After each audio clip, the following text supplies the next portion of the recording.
Hey Pop Angels! So today's video is on Ntando Duma. She was born on the 29th of August 1995.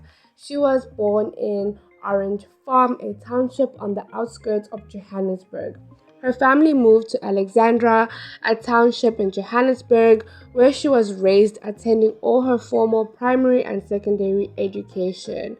Now, she has a lot of siblings. One of the siblings, which a lot of people know, is the famous DJ and entrepreneur Ntando Duma. They were all raised by their mother and grandmother.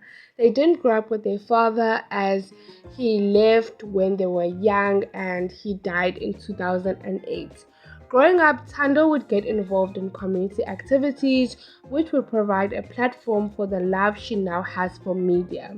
The Love Life activities, which will be held at different schools and Orange Farms, but they eventually came to Alexandra, and that was the time life started for Ntando. Ntando finished primary school in Alexandra, and she then went to further her education at Langa High School.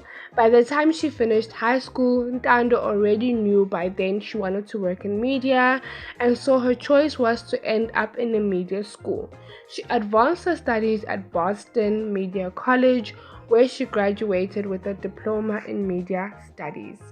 Ntando started her career by distributing Vine videos, and eventually she had the hang of presenting. As a starter, she presented Sisterhood, Crazy, and Shiznies on MTV. Getting comfortable with being in front of the camera, Ntando decided to pursue acting and landed a role on Rhythm City as Zizi Dandala. However, she is best known as a TV host on popular music channel MTV Base Africa. The forever bubbly presenter is also the host of Home Nation, and she's also on SABC One on a TV show talking about dancing, and it's like a competition basically. Ntando is also now working alongside the comedian, musician, and MC Robert Boy.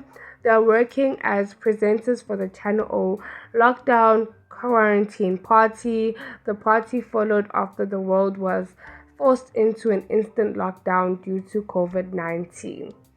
The lockdown stopped all forms of activities except for those which were regarded as essential services. Due to this, Shimza decided to start an online party every Friday and Saturday, featuring artists including Kabzada Small and DJ Maparisa, PH, and many more. Growing up, Ntando was always advised to take modeling as a career, and this was due to her height and beauty. She started modeling at a young age while in high school. The media mogul eventually had an opportunity to take part in the 2015 Soweto Fashion Runway. Ntando also has several businesses. She has a business in her daughter's name. She also has a business to make a huge difference in township as she launches an app which gives a platform for spaza shops and restaurants, mainly in the township, to basically have their services available for the masses to order. She's also a philanthropist. She is the founder of the Inspire 18 SA Foundation, which is aimed at nurturing and cementing the confidence of young models and offers the education of catwalking and different kinds of essential modeling services. The foundation basically donates matric dancers dresses to several poor high schools in townships. This is what she said about the foundation. It is a foundation that I started back in 2010, and what we aim to do is give back to the community. We donate matric dance dresses, we collect the dresses from designers and people who can be able to donate, and we send them to the school. I'm also involved in motivational talks with young people at schools as well as in Maria, and she doesn't have a time for a relationship. However, she has taken to social media, sharing that she has suffered in the hands of her ex-boyfriend, Junior. She posted an image of notes where she expressed how Junior would abuse her emotionally and physically. According to Ntando, she once caught her ex-boyfriend in bed with another woman. December 25th in 2016, and he apparently physically assaulted her. In the note, she said, "If you were genuinely putting yourself in my shoes, you would never let me carry out the burden of raising Spahle on my earnings when you are out there living your best life. This is why you came begging me to please not take you to court. Now we ask that we have proof of this. We were recording each other discussing this matter. Do you think the South African law is senseless enough to send letters around without enough evidence? Junior, I fled your bed after you beat me up.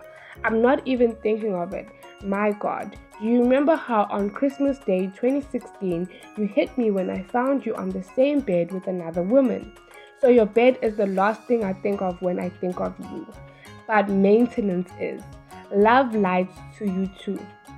She then accused Junior of neglecting his daughter because he instead chooses to spend time with his other children. "Our daughter is a year, 7 months now, and you have evidence of 5 months proof of payment that only 4 reflects. Only you know where the other one comes from. In 2019, I never received any cent from you. Kodwa ke asikho lapho. I must state that for our child to be okay, I spend roughly 20k a month. This includes nanny 5k, medical aid 3 to 4k, food 2.5, nappies 1k, clothes 3k, hair 300, toiletries 400, and other necessities." Now, one thing I can say about Ntando Duma is she has raised a very smart girl. Smahle is quite intelligent. Since she was a very little girl, Smahle could be able to say full sentences. Ntando always focused on her education and always informed her to remember that she needs to have manners. Whenever you see Smahle's page, you see she's filled with a lot of adults, so I don't even think she even notices the gap of her father if the allegations that her father isn't present in her life are true. But anyway, we have come to the end of today's video. Do comment down your favorite moments of Ntando Duma. Till next time, don't forget to like, subscribe, and hit the post notification bell down below. Light and love. Bye.